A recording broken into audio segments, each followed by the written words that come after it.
Hello friends, government job study with মিতে আবারও আপনাদেরকে স্বাগত জানাই। আরও একটি হাই ভোল্টেজ সেট নিয়ে চলে এসেছি। আজকের এই সেশনে প্রত্যেককে মোস্ট ওয়েলকাম। আশা করি আপনারা খুব খুব ভালোভাবে পড়াশোনা করছেন এবং আপনাদের সফলতার দোরগোড়ায় এগিয়ে চলেছেন। আজকের এই সেশনটি অবশ্যই শেষ পর্যন্ত দেখার অনুরোধ রইল, যেখানে 50টি কোয়েশ্চেন রয়েছে। ফার্স্ট কোয়েশ্চেন রয়েছে নিও টেকটনিক এই ধারণার প্রবক্তাকে। অপশনেতে বলছে জেটি উইলসন, পিচো, ভ্লাদিমির অব্রুসেভ নাকি স্ট্যানলে অ্যালফ্রেড সোম। সঠিক উত্তর হচ্ছে ভ্লাদিমির অব্রুসেভ হচ্ছেন নিও টেকটনিক্স ধারণার প্রবক্তা। বৃহৎ গম্বুজাকৃতির ইনসেলবার্জকে কী বলা হয়? টর, বোর্নহাইট, কোপিস না মেসা। সঠিক উত্তর হয়ে যাবে ক্ষেত্রে বোর্নহাইট। নেক্সট কোয়েশ্চেন, ভূ অভ্যন্তরের বিযুক্তি রেখার সীমানা নির্ধারণ করা হয় ঘনত্বের মাধ্যমে, তাপের মাধ্যমে, ভূমিকম্পের তরঙ্গের মাধ্যমে, গভীরতার পরিবর্তনের মাধ্যমে। অবশ্যই ভূমিকম্পের বিভিন্ন বিযুক্তি রেখাগুলির সীমানা নির্ধারণ করা হয় ভূমিকম্পের তরঙ্গের মাধ্যমে, পি, এস এবং এই যে এল, এই তরঙ্গগুলির মাধ্যমে। পরবর্তী কোয়েশ্চেন হচ্ছে নদীর উপত্যকার গভীরতা বিন্দুকে কি বলা হয়? নদীর যে উপত্যকার গভীরতম বিন্দুকে বলা হয়, অপশন এতে বলছে নিক বিন্দু, ক্যানিয়ন রেখা, থলয়েড বিন্দু নাকি কোনোটি নয়। এক্ষেত্রে সঠিক উত্তর হয়ে যাবে সেটা হচ্ছে থলয়েড যে বিন্দু, সেটা বলা হয় উপত্যকার গভীরতম অংশকে। ভৌমজল যখন অতি ধীর গতিতে চুঁয়ে বের হয় তখন তাকে কি বলা হয়? প্রস্রবণ, ভ্যাদস জল, পরিবাহিত জল নাকি ক্ষরণ। ভৌমজল যখন অতিরিক্ত মাত্রায় বেরিয়ে পড়ে তখন তাকে বলা হয় থাকে সেটা হচ্ছে ক্ষরণ বলে। নেক্সট কোয়েশ্চেন, 6 নম্বর কোয়েশ্চেন, হ্রদ সম্পর্কিত বিজ্ঞানকে কি বলা হয়? পোটেমোলজি, লিমনোলজি, ক্রায়োলজি, জিও হাইড্রোলজি। সঠিক উত্তর হয়ে যাবে সেটা হচ্ছে আমাদের হ্রদ বা গভীরতম বা ডিপেস্ট অংশ সংক্রান্ত বিজ্ঞানকে বলা হয় লিমনোলজি। নেক্সট হয়ে যাচ্ছে যেটা অশ্বক্রাকৃতি হ্রদের উভয় মুখে যে বালির আবরণ সঞ্চিত হয়ে থাকে, মূল নদী থেকে জল প্রবেশ বন্ধ করে যে বালির বা কাদার আবরণ থাকে তাকে প্রাকৃতিক বাঁধ, সূচালো চর, কর্দম ছিপি, পশ্চাৎ জলভূমি।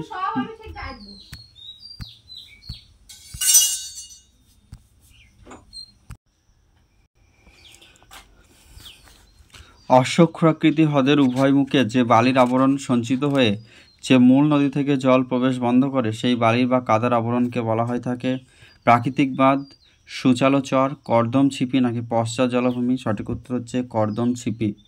নেক্সট হচ্ছে পৃথিবীর ভূমিকম্পহীন দেশ বলা হয় ব্রাজিল, কানাডা, রাশিয়া নাকি কোনোটি নয়। ভূমিকম্পহীন দেশ বলা হয়ে থাকে ব্রাজিলকে এবং ভূমিকম্পের দেশ বলা হয় জাপানকে। ভূমিকম্পের শহর বলা হয় ফিলাডেলফিয়াকে। নেক্সট কোয়েশ্চেন আমরা চলে যাব, যেখানে একদিকে রয়েছে চ্যুতির জ্যামিতিক নকশা এবং তার প্রকৃতি, অর্থাৎ স্লেক অ্যান্ড সাইড হয়ে থাকে সেটা হচ্ছে 3 নম্বর হয়ে যাবে, অর্থাৎ যেখানে রয়েছে স্লেক অ্যান্ড সাইড শিলা স্তরের ঘর্ষণজনিত কারণে হয়ে থাকে। তারপরে রয়েছে যেটা বিতে রয়েছে চ্যুতি ব্রেক্সিয়া হচ্ছে কোনো যুক্ত শিলাচূর্ণপূর্ণ অমসৃণ চ্যুতিতলের সাথে সম্পর্ক। তারপরে চলে যাব সেটা হচ্ছে ফ্লুকন হচ্ছে অগভীর মাটির স্তর দ্বারা আচ্ছাদিত চ্যুতিতল এবং গুজ হচ্ছে সেটা হচ্ছে পাউডারের মতো শিলাকণা পূর্ণ চ্যুতিতল। নেক্সট কোয়েশ্চেন, চওড়া ছাতার মতো শীর্ষ বিশিষ্ট প্লাগডমকে বলা হয়ে থাকে হর্নিটো, ফিউমারাল, থলয়েড নাকি স্পাইন। সঠিক উত্তরের ক্ষেত্রে হয়ে যাবে সেটা হচ্ছে থলয়েড। চওড়া ছাতার মতো শীর্ষ বিশিষ্ট প্লাগডমকে থলয়েড বা চ্যাপ্টা আকৃতির যে ছাতার মতো যে শীর্ষ বিশিষ্ট প্লাগডমকে বলা হয় থলয়েড। মাত্রিক বিপ্লবের পর ভূগোল শাস্ত্রে যে ধারণার প্রয়োগ সর্বাধিক ঘটতে থাকে সেটা হচ্ছে থিওরিটিক্যাল, স্ট্যাটিস্টিক্যাল, লোকেশন নাকি সিস্টেম। সঠিক উত্তর হয়ে যাবে ক্ষেত্রে সিস্টেম। মাত্রিক ভূগোলের পর ভূগোল শাস্ত্রে যে ধারণার প্রয়োগ সর্বাধিক ঘটতে থাকে সেটা হচ্ছে পদ্ধতি। নেক্সট হচ্ছে কল্যাণকারী ভূগোলের মূল প্রতিপাদ্য বিষয় ছিল স্মিথের who gets the what, where and how. Option বিতে বলছে who gets who is which conditions, and সিতে বলছে হু হোয়াট অ্যান্ড হোয়ার, ডিতে বলছে কোনোটি নয়। সঠিক উত্তর হয়ে যাবে কল্যাণকারী ভূগোলের মূল প্রতিপাদ্য বিষয় ছিল হু Gates what and where and how. Where and how, where and how এটাই ছিল হু Gates what, where and how এটাই ছিল আমাদের কল্যাণকারী ভূগোলের মূল প্রতিপাদ্য বিষয়। নেক্সট 13 নম্বর কোয়েশ্চেন যেখানে রয়েছে ভিদাল পরবর্তী সম্ভাবনাবাদকে বলা হয় প্রচ্ছন্ন সম্ভাবনাবাদ। তার কারণ হিসাবে যেটা সঠিক সেটা হচ্ছে সম্ভাবনাবাদ মতবাদকে সুপ্রতিষ্ঠিত করতে ব্যর্থ হয় ওই জন্য। অপশন না, সি না। আচ্ছা, এই অনুযায়ী আবার উত্তর করতে হচ্ছে। এখানে যেটা রয়েছে সেটা হচ্ছে যে এই সময় সম্ভাবনাবাদ ধারণার সমর্থক ছিল না। অবশ্যই সম্ভাবনাবাদ ধারণার সমর্থক ছিল না তা নয়, ছিল, কিন্তু পরবর্তী 2 নম্বর বিতে বলছে এই সময়কালে সম্ভাবনাবাদ ধারণা ছিল কিন্তু অস্পষ্ট ছিল, একদম ঠিক। সিতে বলছে সম্ভাবনাবাদ মতবাদকে সুপ্রতিষ্ঠিত করতে ব্যর্থ হতো বলেই তো পরবর্তী সম্ভাবনাবাদকে আমরা প্রচ্ছন্ন সম্ভাবনাবাদ বলি, অর্থাৎ বি সি সঠিক কিন্তু এ ভুল, অর্থাৎ এক্ষেত্রে অপশন ডি হয়ে যাবে সঠিক উত্তর। নেক্সট কোয়েশ্চেন আমরা চলে যাব এরাটোস্থেনিস যে ইমানাস কথার মাধ্যমে যে ভূখণ্ডকে বুঝিয়েছেন এলবুর্জ, হিমালয়, আর্মেনিয়া নাকি কুর্দিস্তান। এক্ষেত্রে এরাটোস্থেনিস ইমানাস কথার মাধ্যমে যে ভূখণ্ডকে বুঝিয়েছেন সেটা হচ্ছে আমাদের হিমালয়কে।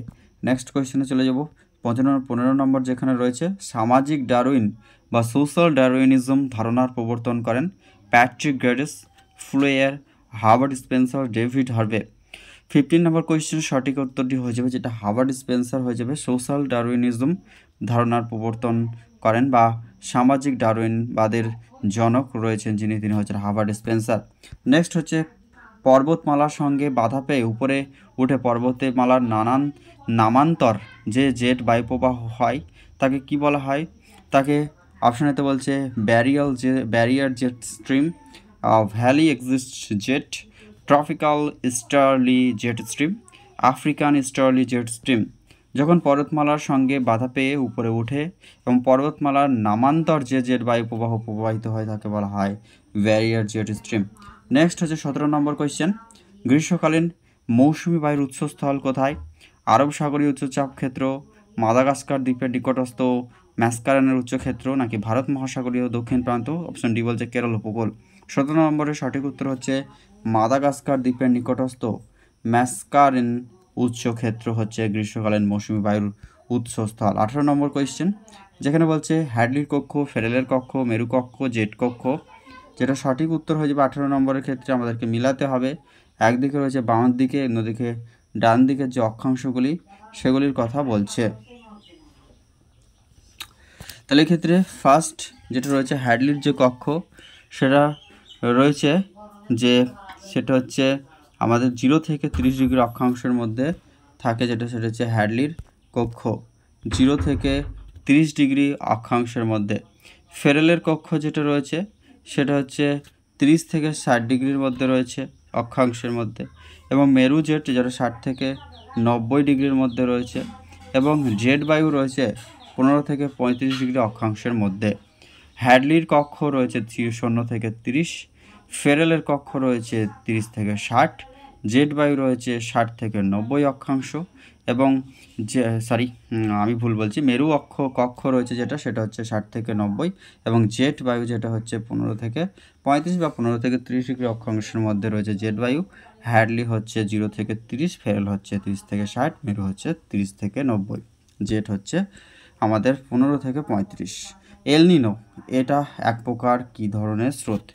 উপপৃষ্ঠীয় সমুদ্র স্রোত, বিপরীত সমুদ্র স্রোত, উষ্ণ স্রোত নাকি এ বি দুটোই সঠিক। এখানে 19 নম্বরের সঠিক উত্তর হয়ে যাবে যেটা অ্যাবসলিউটলি কারেক্ট অ্যান্সার হয়ে যাবে। এটা হচ্ছে আমাদের উপপৃষ্ঠীয় উষ্ণ সমুদ্র স্রোত এবং উপপৃষ্ঠীয় উষ্ণ স্রোত এবং বিপরীত সমুদ্র স্রোত কাউন্টার কারেন্ট, অর্থাৎ এ বি দুটোই সঠিক এক্ষেত্রে।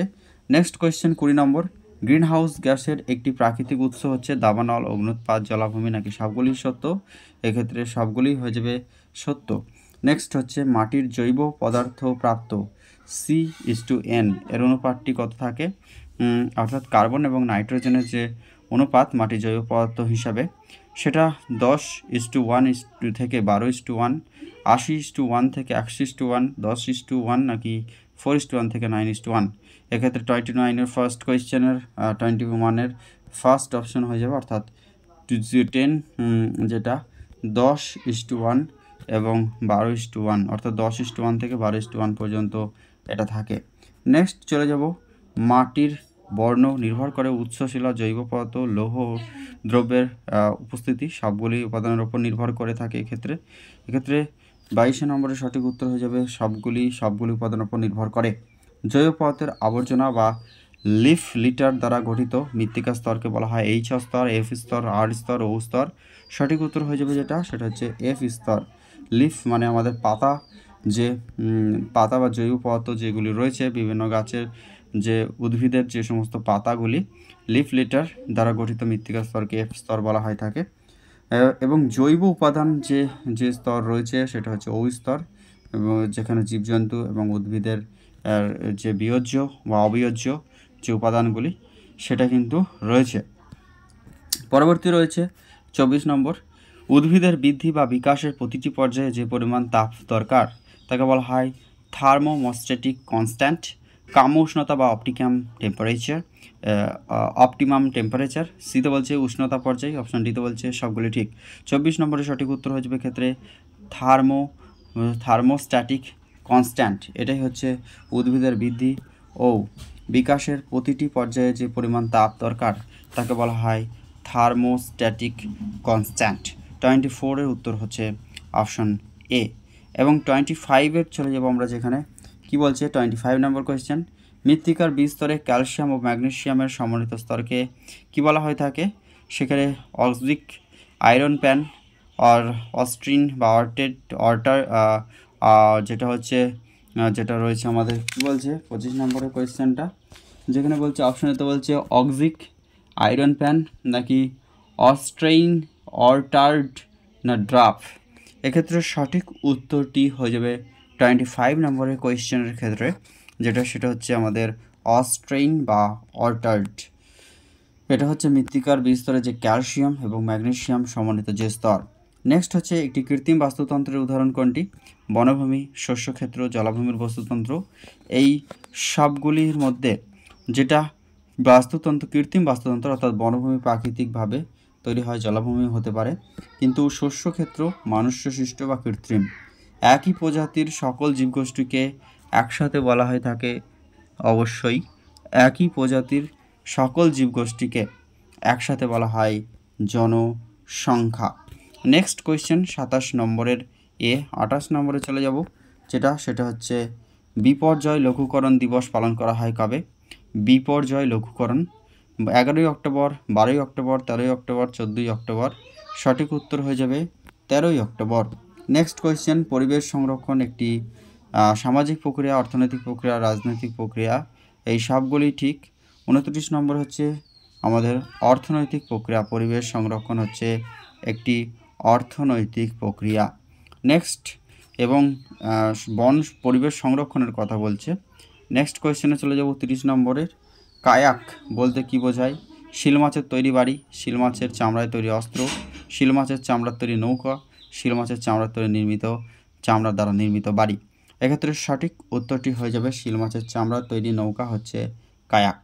নেক্সট হচ্ছে আর্জেন্টিনার ক্ষুদ্রায়তন পশু খামারগুলিকে বলা হয়ে থাকে এস্টানসিয়া, ফ্রিগোরিফিকো, চাক্রাস নাকি গৌচো। ক্ষেত্রে 31 নম্বরের সঠিক উত্তর হয়ে যাবে চাক্রাস বলা হয় আর্জেন্টিনার ক্ষুদ্রায়তন যে পশু খামারগুলি রয়েছে। বিশ্বের সর্বপ্রথম জোয়ার ভাটা থেকে শক্তি উৎপাদন কেন্দ্রটি হলো রাশিয়ার কিশলয় গোবা, ফ্রান্সের মেন্টোমালো শহরের নিকট রান্স নদীর খাড়ি, নাকি ইংল্যান্ডের সেভার্ন, ডিতে বলছে কানাডার আন্না পালস রয়্যাল। 32 নম্বরের সঠিক উত্তরটি হয়ে যাবে ফ্রান্সের মেন্টোমালো শহরের নিকট রান্স নদীর খাড়ি হচ্ছে বিশ্বের সর্বপ্রথম জোয়ার ভাটা থেকে শক্তি উৎপাদনকারী যে উৎপাদন কেন্দ্র, অর্থাৎ প্রথম বিশ্বে জোয়ার ভাটা থেকে যে শক্তি টাইডাল ফোর্স থেকে যে এনার্জি উৎপাদন করেছে সেটা হচ্ছে ফ্রান্স। যে শহরটির নাম হচ্ছে মন্টোমালো শহরের নিকট রানস নদীর খাড়ি থেকে। নেক্সট কোয়েশ্চেনে চলে যাব 33, লুণ্ঠন শিল্প বা ডাকাত শিল্প নামে পরিচিত, যেটা লোহাকরিক শিল্প, পেট্রোরাসায়নিক শিল্প, অরণ্য শিল্প নাকি খনিজ পদার্থের উত্তোলন শিল্প।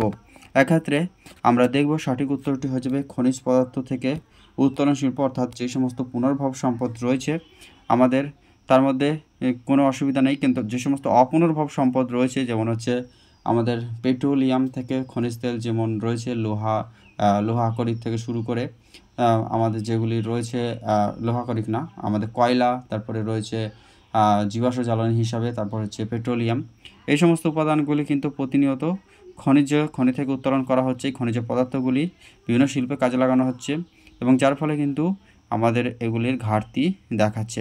ওই জন্য পরিবেশ লুণ্ঠন শিল্প বা ডাকাত শিল্প নামে পরিচিতি লাভ করেছে এগুলি। তারপর আমরা 34 নম্বর কোয়েশ্চেন, ফ্র্যাঙ্ক এ ফিটার এর প্রবর্তিত শিল্প স্থানিকতার মতবাদটি কী ছিল? Trade area analysis, market area approach, theory of industrial location. এক্ষেত্রে সঠিক উত্তর হয়ে যাবে ফ্র্যাঙ্ক এ ফিটারের যে মতবাদ ছিল সেটা হচ্ছে trade area analysis. Option A হয়ে যাবে সঠিক উত্তর। যে অবস্থাগত প্রকৃতি বায়ু শক্তি উৎপাদনকে সাহায্য করে সেটা হচ্ছে বাতাসের ঘনত্ব, বাতাসের চাপের পরিবর্তন, বাতাসে প্রবাহবেগ, সবগুলি প্রযোজ্য। 35 নম্বর ক্ষেত্রে সঠিক উত্তর হচ্ছে যে অবস্থাগত প্রাকৃতিক শক্তি উৎপাদনকে সাহায্য করে, অবশ্যই এয়ার ডেনসিটি। তারপর হচ্ছে আমাদের এয়ার প্রেশারের যে গতি বা তার প্রবাহ এবং তার যে চেঞ্জেসগুলি রয়েছে বা বায়ু প্রবাহের দিক বা তার যে বায়ু প্রবাহের মাত্রা, এই সবগুলি ডিপেন্ড করে। ভারতের উচ্চতম হ্রদ কোনটি? অপশানেতে বলছে সুকনা হ্রদ, বিতে বলছে সুলামা, কাবিয়া হ্রদ নাকি তাওয়া জলাশয়। সঠিক উত্তরটি হয়ে যাবে 36 নম্বর হচ্ছে সুলামা বা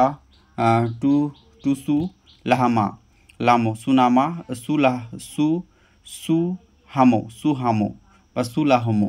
চলো পরেরটা আমরা দেখে নেব, যেটা উত্তর ও দক্ষিণ ভারতকে পৃথককারী জলবিভাজিকা হচ্ছে বিন্দু পর্বত হয়ে যাবে এক্ষেত্রে সঠিক উত্তর। নেক্সট কোয়েশ্চেন, ভারতের প্রথম পশম শিল্পকেন্দ্র স্থাপিত হয় কোথায়? পশ্চিমবঙ্গের ঘুষুরিতে।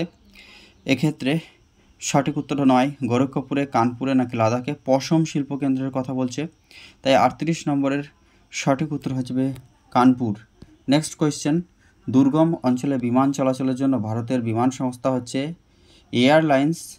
অপশন এ বিতে বলছে বায়ুদূত, সিতে বলছে পবন হংস, ডিতে বলছে এয়ার ডেকা। 39 নম্বরের সঠিক উত্তর হচ্ছে বায়ুদূত। দুর্গম অঞ্চলে বিমান চলাচলের জন্য ভারতের বিমান সংস্থা হচ্ছে এয়ারদূত।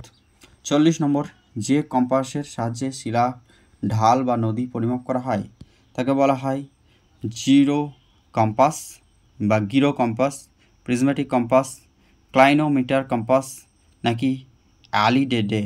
সঠিক উত্তরটি হয়ে যাবে 40 নম্বরের, সেটা হচ্ছে ক্লাইনোমিটার কম্পাস ব্যবহার করা হয়ে থাকে যে শিলার ঢাল বা নদীর পরিমাপ করার ক্ষেত্রে ক্লাইনোমিটার কম্পাস ব্যবহার করা হয়ে থাকে। 40-এর পর 41 নম্বর, রিডিউসড বিয়ারিং S45 ডিগ্রি যেটা ওয়েস্ট হলে যেটা আমাদের যে যেটা হয়ে থাকবে কি হয়ে থাকবে নাকি 41 নম্বরের কোয়েশ্চেনটা বলছে রিডিউসড বিয়ারিংয়ের S45 ডিগ্রি ওয়েস্ট যেটা সাউথ 45 ডিগ্রি ওয়েস্ট হলে ও হোল সার্কেল ভি হবে কত ডিগ্রি? অপশানে তো বলছে 225 ডিগ্রি, 175 ডিগ্রি, 315 ডিগ্রি নাকি 45 ডিগ্রি। সঠিক উত্তরটি হয়ে যাবে সেটা হচ্ছে 225 ডিগ্রি। নেক্সট কোয়েশ্চেন, ছক কাগজে অঙ্কিত সময়ভিত্তিক কতগুলি তথ্য মালাকে লেখার সাহায্যে অঙ্কন করা হয় তাকে হিস্টোগ্রাম, হিস্টোরিয়ান, ব্যারগ্রাফ নাকি লাইন গ্রাফ বলা হয় থাকে। 42 নম্বরে সঠিক উত্তর হয়ে যাবে যেটা হিস্টোরিয়ান বা হিস্ট্রি রিজন বলা হয়ে থাকে। পরেরটা দেখে নেব 43 নম্বর কোয়েশ্চেন, ভারতের একটি ভূ সমলয় উপগ্রহ হচ্ছে ইনস্যাট। নেক্সট কোয়েশ্চেন, ফসল উৎপাদনের আদর্শ ঋতু ও জলবায়ু সম্পর্ক দেখার জন্য যেটা ব্যবহার করা হয় সেটা হচ্ছে অপশন এতে হচ্ছে ক্লাইমোগ্রাফ, হাইথারগ্রাফ, আচ্ছা, অ্যাগ্রোগ্রাফ নাকি কম্পোজিট? সঠিক উত্তর হয়ে যাবে 44 নম্বরের ক্ষেত্রে অবশ্যই অ্যাগ্রোগ্রাফ বা আর্গোগ্রাফ। নেক্সট হচ্ছে মানুষ জমি অনুপাত। জমিকে ধরা হয়ে থাকে যে হিসাবে, সেটা হচ্ছে ত্রিমাত্রিক বা 3 ডাইমেনশনাল হিসাবে জমিকে ধরা হয়ে থাকে মানুষ জমি অনুপাতের ক্ষেত্রে। যে সকল কারণগুলি মানুষ পরিব্রাজনের আগ্রহী করে তোলে তাকে বলা হয়ে থাকে আমাদের পুল ফ্যাক্টর। যে কারণগুলি মানুষের পরিব্রাজনে আগ্রহী সেটা হচ্ছে পুল ফ্যাক্টর। এরপর আমরা চলে যাব 47 নম্বর কোয়েশ্চেন, যেখানে বলছে প্রতি বছর প্রতি হাজার মহিলাদের মধ্যে সন্তান প্রসবকালীন মোট মৃত্যু সংখ্যাকে বলা হয়ে থাকে মাতৃকালীন, যে আমরা বলে থাকি অপশন এতে বলছে শিশু মৃত্যু হার। না, যেহেতু এখানে সন্তান প্রসব করতে গিয়ে মায়ের মৃত্যু হয়, তাই মহিলাদের মৃত্যু হয়, তাই এটাকে বলা হয় মাতৃমৃত্যু হার। মাতৃমৃত্যু হার বলছে কারণ যেহেতু এটা প্রত্যেক বছরে 1 বছর পিছু মহিলাদের সন্তান প্রসবের মোট যে মৃত্যু হার তাকে বলা হয় মাতৃমৃত্যু হার। 47 বি হলো। 48 নম্বর কোয়েশ্চেন, কোনো নির্দিষ্ট স্থানে নির্দিষ্ট সময়কালে জন্মহার ও মৃত্যুহার সমান থাকলে কোন প্রকার প্রব্রজন না ঘটলে সেই সংখ্যাকে কি বলে? স্থিতিশীল জনসংখ্যা অবভিয়াসলি বলবে না, তাকে সুস্থিতির জনসংখ্যা বলবে, নাকি শূন্য জনসংখ্যা বৃদ্ধি বলবে। আচ্ছা, কোনো একটা নির্দিষ্ট স্থানে যদি নির্দিষ্ট সময়ে জন্মহার ও মৃত্যুহার সমান থাকছে, অর্থাৎ এক্ষেত্রে কোনো রকম বৃদ্ধিও হচ্ছে না, অর্থাৎ এটাকে স্থিতিশীল জনসংখ্যা তো বলা যায়, সুস্থিতি বলা যায় না। কারণ হচ্ছে সেখানে জন্মহার কিন্তু কমে যাচ্ছে, অর্থাৎ স্বাভাবিকভাবে দেখলে মনে হচ্ছে কিছুই হচ্ছে না, কিন্তু বাস্তব পক্ষে কিন্তু সেখানে গ্রোথ রেট এবং জন্মহার কিন্তু কমছে, তাই এটাকে সুস্থিতি বলা যায় না, তবে স্থিতিশীল জনসংখ্যা বলা যায়। এবং অবশ্যই শূন্য জনসংখ্যা বলবো, কারণ সেখানে জন্মহারও হচ্ছে না, আবার মৃত্যুহারও দুটোই কিন্তু হচ্ছে না বলেই সমান রয়েছে, অর্থাৎ এ এবং সি হয়ে যাবে ক্ষেত্রে সঠিক উত্তর। নেক্সট হচ্ছে 49 নম্বর কোয়েশ্চেন, রঙহীন পোশাকের কর্মী বলতে যাদেরকে বোঝায় তাদের বেকার বা কর্মহীন যারা, তাদেরকে বলা হয়ে থাকে রঙহীন পোশাকের কর্মী। ভারতবর্ষের জনসংখ্যার পরিপ্রেক্ষিতে নিচের ঘটনাবলী পর্যায়ক্রম অনুযায়ী হলো সেটা হচ্ছে আমাদের যেটা হয়ে থাকে সেটা হচ্ছে স্থাবর যে পর্যায়ক্রম অনুযায়ী কীভাবে বলেছে না, ভারতের জনসংখ্যার পরিপ্রেক্ষিতে ঘটনাবলী পর্যায়ক্রম, অর্থাৎ স্থাবর জনবৃদ্ধি। তারপরে কি রয়েছে যেটা সেক্ষেত্রে রয়েছে যে প্রথমে চলে আসবে স্থাবর, অর্থাৎ এটা চলে আসবে এতে, তারপরে চলে আসবে যেটা জনসংখ্যার বিস্ফোরণ হচ্ছে, এটা হচ্ছে বি। তারপরে হচ্ছে কি রয়েছে, তারপরে রয়েছে জনসংখ্যা বৃদ্ধির ক্রমশ অবনমন কিন্তু হচ্ছে এবং স্থিতিশীল জনসংখ্যা তৈরি হচ্ছে, অর্থাৎ 3 নম্বর পজিশনে এটা আসবে, অর্থাৎ 3 নম্বর পজিশনে অলরেডি রয়েছে, এবং এটা হচ্ছে আমাদের 4 নম্বর, অর্থাৎ স্থাবর জনসংখ্যা জনবৃদ্ধি হচ্ছে, স্থিতিশীল জনসংখ্যা বৃদ্ধি, কারণ গ্রোথ রেট আগের দিকের তুলনায় বর্তমানে কিন্তু কমেছে, এবং জনসংখ্যার যে বিস্ফোরণ সেটা কিন্তু হয়েছে এই স্থাবর জনবৃদ্ধির সত্ত্বেও। তার ফলে কি হয়েছে, জনসংখ্যা বৃদ্ধি ক্রম অবনমন হচ্ছে, কিন্তু